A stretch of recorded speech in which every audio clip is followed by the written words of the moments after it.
시청자 여러분께 문안 인사드립니다. 전해박당 훈장 윤목사입니다. 날이 부쩍 더워졌습니다. 그래서 한 모금 하고 시작하겠습니다. 얼음이 입안에 들어왔네요. 개혁파 신앙 길라잡이 신론 이제 5강을 공부하도록 하겠습니다. 자, 5강의 주제는 하나님의 작정, 이른바 신적 작정에 대한 공부를 하도록 하겠습니다. 매우 중요한 내용이니까요. 중요하지 않은 게 하나라도 있었습니까만 더 주목을 하시기를 바랍니다. 작정이라는 말은 성경에서 몇 군데서 이제 두드러지게 나타납니다. 사도행전 2장 23절, 4장 28절, 로마서 8장 29절로 30절의 말씀, 고린도전서 2장 7절, 그리고 에베소서 1장 9절로 11절. 이 가운데 주목할 말씀은 에베소서 1장 9절에서 11절의 말씀입니다. 제가 한번 읽어보겠습니다. 그 뜻의 비밀을 우리에게 알리신 것이요 그의 기뻐하심을 따라 그리스도 안에서 때가 찬 경륜을 위하여 예정하신 것이니 하늘에 있는 것이나 땅에 있는 것이 다 그리스도 안에서 통일되게 하려 하심이라. 모든 일을 그의 뜻의 결정대로 일하시는 이의 계획을 따라 우리가 예정을 입어 그 안에서 기업이 되었으니 라고 했습니다. 여기에 이제 신적 작정이라는 말을 보통 우리가 일반적으로 하나님의 계획이라고 부르는데, 여기에는 하나님의 애정과 선택과 섭리, 이것이 이제 섭리를 갖다 경륜이라는 말로 표현을 하기도 합니다. 이것이 포함되어 있고, 작정이라는 말은 이 방금 말씀드린 애정과 선택과 섭리를 다 포괄적으로 이제 표현하는 이제 말이기도 합니다만, 그리고 동의어로 사용되기도 하죠. 보편적으로 신적 작정이 보이는 세계와 보이지 않는 세계에 대한 모든 계획, 자, 계획이란 말을 이제 쓰지 않고 작정이라는 말로 쓰겠습니다. 이런 것들이 이제 되어지는 모든 일들에 대한 것들은 일반 작정이라고 부른다면, 아까 말씀드린 것처럼 애정이나 선택과 같은 것들은 택자들을 구원하시기 위한 특별 작정이다라고 분류해서 표현할 수 있겠습니다. 자, 그렇다면 하나님의 작정이라는 말을 정의를 좀 해보죠. 하나님의 작정이란 삼위일체 하나님이 장래에 일어날 모든 일을 미리 정하신 것입니다. 자, 다시 한번, 하나님의 작정이란 삼위일체 하나님께서 장래에 일어날 모든 일을 미리 정하신 것이 바로 무엇이다? 하나님의 작정입니다. 바울 사도는 하나님의 작정에 관해서 이렇게 말했죠. 모든 일을 그 마음의 원대로 역사하시는 자의 뜻이다 그랬습니다. 즉, 하나님의 작정은 하나님 자신이 아닌 하나님 이외의 것에 대한 하나님의 의지와 아까 말씀드린 하나님의 계획과 그리고 지혜와 생각과 행위를 나타내는 것을 말합니다. 하나님의 작정은 철저하게 하나님의 절대 주권에 의해서 이루어지는 것으로서 외부의 어떤 것에 영향을 받거나 절대로 의존하지 않으십니다. 그러므로 하나님의 작정은 하나님의 완전성과 자충족성이라 그러죠. 스스로 충분하신 이것을 드러내고 있고, 그때그때 하나님께서는 즉흥적으로 일하시는 것이 아니라 시간과 공간을 창조하시기 전에 이미 세워놓으신 영원한 신적 작정, 내적 작정이다 라고 부를 수 있는 겁니다. 하나님의 작정은 이제 무엇으로 표현되었느냐? 창조와 섭리를 통해 이것이 실현되게 되었는데요.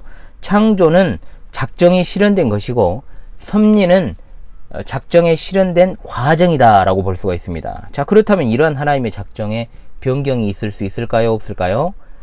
물론 성경에는 하나님께서 마치 기존에 세우셨던 뜻을 돌이키시는 것 같은 표현들이 등장을 해요. 그렇죠? 그러나 그러한 어떤 표현들은 인간적인 표현법이에요. 이것을 이제 신인 동용 동성론적 표현이라고 부르는데, 실상 성경을 큰 틀에서 우리가 이해를 한다면 하나님께서 돌이키신다라는 것도 영원하신 하나님의 작정에 의한 실현으로 우리가 이해를 해야 된다라는 것이죠. 인간의 계획이란 어떻습니까? 시시때때로 수정되고 변경됩니다. 그러나 하나님의 작정은 영원 불변합니다. 절대로 변경되지 않습니다. 하나님께서 섭리 중에 행하시는 변화 자체가 이미 하나님의 작정 안에서 그렇게 하신 것이기 때문이죠. 그렇기 때문에 우리 같은 피조물이 어떻게 그 사실을 감히 판단할 수 있겠습니까? 이 사실을 부인하는 것은 하나님과 세상을 완전히 따로 떼어버리는, 동떨어지게 만드는 것이 되어버리는 거죠. 찰스 하진은 하나님의 작정을 이렇게 정의했습니다. 하나님의 작정은 그의 영광을 위하여 장차 일어날 모든 사건들을 그의 깊으신 뜻에 따라 미리 정하시는 영원한 목적이다. 하나님의 말씀에 그대로 동의를 하고 있는 것이죠. 웨스트민스터 서유리 문답 제7문답은 하나님의 작정은 그 뜻대로 하신 영원한 경륜이신데 이로 말미암아 자기의 영광을 위하여 모든 되어가는 일을 미리 정하신 것이다 라고 정의하였습니다. 자, 그렇다면 하나님의 작정의 특성 몇 가지를 공부하도록 하죠. 자주 등장하는 루이스 벌코프 박사님, 이분이 이제 하나님의 작정의 특성을 7가지로 정리를 했는데 여기에 그대로 소개를 제가 좀 해보도록 하겠습니다. 첫 번째입니다. 하나님의 작정은 하나님의 지혜를 기초로 합니다. 하나님의 작정은 하나님의 신적인 지혜를 기초로 한 것으로 우리 인간과 같이 어떤 무분별하고 달성될 수 없는 그런 허황된 것들이 결코 아니다. 하나님께서 작정하실 때는 언제나 놀라우신 그분의 신적 지혜로 하신다라는 것을 기억하십시다. 두 번째입니다. 하나님의 작정은 영원한 것입니다. 하나님은 시공간에 갇혀있는 인간과 그리고 피조 세계와는 다르시죠. 시공을 초월하여 계시기 때문에 그것을 창조하신 분이시기 때문에 그분의 사역은 모두 영원적인 것입니다. 이처럼 하나님의 작정은 영원전에 된 것이고 또 그 작정 안에 여러 요소들 사이에 선후 관계가 없는 초시간적이라는 점에서 하나님의 작정은 영원하다, 영원성을 가지고 있다라고 부를 수 있습니다. 세 번째, 하나님의 작정은 효과적입니다. 이것은 하나님께서 한번 결정하신 것은 반드시 실현시키신다라는 것을 내포하고 있고 동시에 그 어떤 것도 하나님의 뜻과 목적을 방해할 수 없다라는 것을 확실하게 보여주는 겁니다. 네 번째입니다. 하나님의 작정은 불변합니다. 불변합니다. 인간은 참 유한합니다. 그리고 얼마나 변화무쌍한지 그 계획을 자주 변경하죠. 오죽하면 화장실 들어갈 때 마음, 나올 때 마음 다르다고 이런 말을 하겠어요. 과거에 술친구들이 술 마시며 하는 약속 지켜지는 것을 본 적이 없습니다. 취중진담이라는 말이 있지만 그것은 연애 찐따들이 맨정신에 고백을 못하니까 술의 힘을 빌어서 자신의 진심을 이야기할 때나 쓰는 말이지 술 취해서 친구끼리 하는 약속은 깨지라고 있는 겁니다. 약속은 깨라고 있는 거다. 이런 말도 있죠. 아무런 덧없는 짓거리고 인간은 그만큼 신뢰할 만한 존재가 못 된다라는 것을 말씀을 드리고 싶어서 예시를 든 겁니다. 자, 그러나 하나님의 작정은 그분의 신적인 위엄에 기초를 하고 있기 때문에 절대로 변경되지 않습니다. 그런 차원에서 하나님께는 절대로 돌발적이거나 또는 우연적이거나 불충분한 일이란 있을 수 없고 원래 작정하신 뜻에서 어떤 장애가 발생해 가지고 그 작정이 어그러지는 일이 결코 없다라는 것을 기억하십시오. 다섯 번째, 하나님의 작정은 무조건적입니다. 하나님의 작정은 오로지 하나님의 기쁘신 뜻에 의한 것입니다. 앞서 누차 밝힌 것처럼 하나님의 작정은 외부 요인에 의해서 절대로 영향받지 않습니다.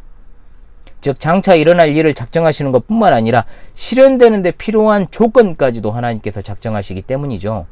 이해가 되십니까, 여러분? 특별 작정에 있어서 아까 말씀드린 구원받을 자와 구원받지 못하는 자, 그들의 불순종까지도 하나님의 작정 안에 포함되어 있다는 것을 기억하십시오. 여섯 번째입니다. 하나님의 작정은 전포괄적입니다. 이 말은 하나님의 작정 안에 우주에서 일어나는 모든 크고 작은 일들이 다 들어있다는 것입니다. 인간의 선행도, 인간의 악행도 모두 다 하나님의 작정 안에 있습니다. 인간들이 우연이라는 말을 많이 쓰잖아요. 진짜 우연이라는 말을 많이 쓰죠. 교회에 다니는 신자조차도. 그러나 다 하나님의 작정의 안에 있다라고 표현을 해야 되고 하나님의 섭리라고 표현을 해야 되는데 성도들이 우연이라는 말을 써서는 안 되는 겁니다. 의식하면서라도 안 써야겠다라고 생각하면 안 쓸 수 있어요. 우리 교회에서 우연이란 말을 했다가는 어린이고 어른이고 저한테 혼납니다. 우연이라는 말을 배제하고 하나님의 작정 또는 섭리라고 불러야 될 것입니다.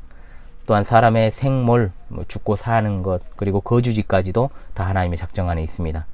참새 한 마리가 공중에서 날아가고 또 앉는 것, 그리고 사냥꾼의 올무에 걸려 잡히는 것 같은 그런 사소해 보이는 일이라고 할지라도 하나님의 작정 안에 있다라고 마태복음 10장 29절에 말씀하지 않습니까? 심지어 인간의 머리털 숫자도 머리털 중에 한 가닥이 사가는 것조차도 하나님의 작정 안에 있습니다. 인간은 죽었다 깨어나도 자신의 머리털 한 가닥이라도 희귀하거나 검게 할 수 있는 능력이 없습니다. 이 부분은 두 번으로 나누어서 제가 진행을 좀 하겠어요. 다음 하나님의 작정 가운데 허용작정이라고 하는 것이 있는데 자 그것을 곧이어서 이어지는 강의에서 다루도록 하겠습니다. 이번 시간도 여러분 수고하셨고 곧이어 다음 시간에 뵙도록 하겠습니다. 감사합니다.